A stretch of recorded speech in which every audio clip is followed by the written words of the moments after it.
Okay, guys, today we're going to finish up chapter 7 in Alice in Wonderland. Now, remember, when we read in class yesterday, we talked about and started the adventure of the Mad Hatter Tea Party and invitations and how things were going to be done at this crazy tea party.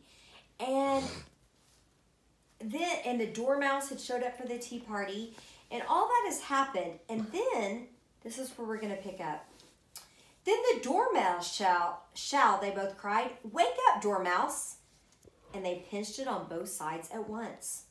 The Dormouse slowly opened his eyes. "I wasn't asleep," he said in a hoarse, feeble voice.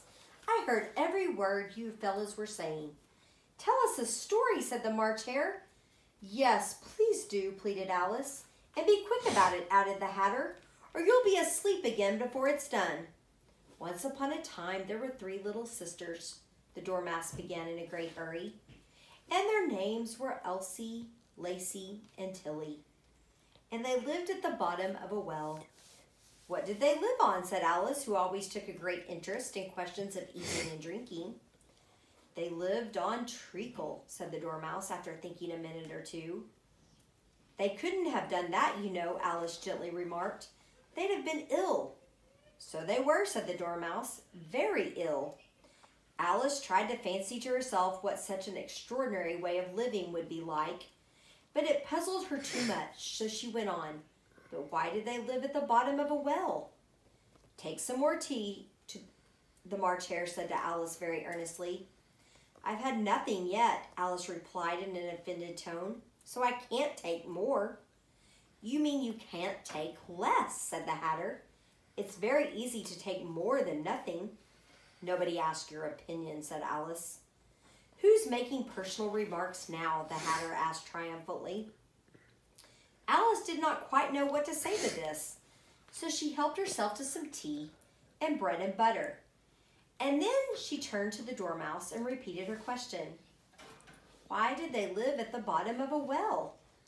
The Dormouse again took a minute or two to think about it, and then said, "It was a treacle well." "There's no such thing," said Alice very angrily. But the Hatter and the March Hare went, "Shh," and the Dormouse sulkily remarked, "If you can't be civil, you better finish the story for yourself." "No, please go on," Alice said very humbly. "I won't interrupt again." "I dare say there may be one." "One indeed," said the Dormouse indignantly. However, he consented to go on. And so these 3 little sisters, they were learning to draw, you know. We've learned to draw a lot this year. "What did they draw?" said Alice, quite forgetting her promise. "Treacle," said the Dormouse, without considering it all at this time. "I want a clean cup," interrupted the Hatter. "Let's all move one place on." He moved on as he spoke, and the Dormouse followed him. The March Hare moved into the Dormouse's place, and Alice rather unwillingly took the place of the March Hare. The Hatter was the only one who got any advantage from this change, and Alice was a good deal worse off than before, as the March Hare had just upset the milk jug in his plate. Alice did not wish to offend the Dormouse again, so she began very cautiously. "But I don't understand. Where did they draw the treacle from?" "You can draw water out of a water well," said the Hatter. "So I should think you could draw treacle out of a treacle well." "But they were in the well," Alice said to the Dormouse, not choosing to notice this last remark. "Of course they were," said the Dormouse, "well in."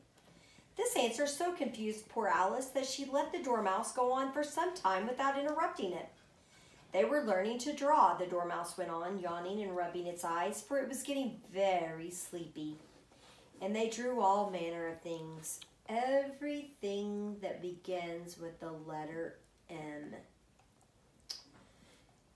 So even our Dormouse friend was learning his phonograms. "Why not?" said the March Hare. Alice was silent. The Dormouse had closed its eyes by this time and was going off into a doze. But on being pinched by the Hatter, it woke up again with a little shriek and went on. "That begins with M, such as mousetraps, and the moon, and memory, and muchness. You know, you say things are much of muchness Did you ever see such a thing as a drawing of a muchness? Really, now you ask me, said Alice, very much confused. I don't think. Then you shouldn't talk, said the Hatter. This piece of rudeness was more than Alice could bear.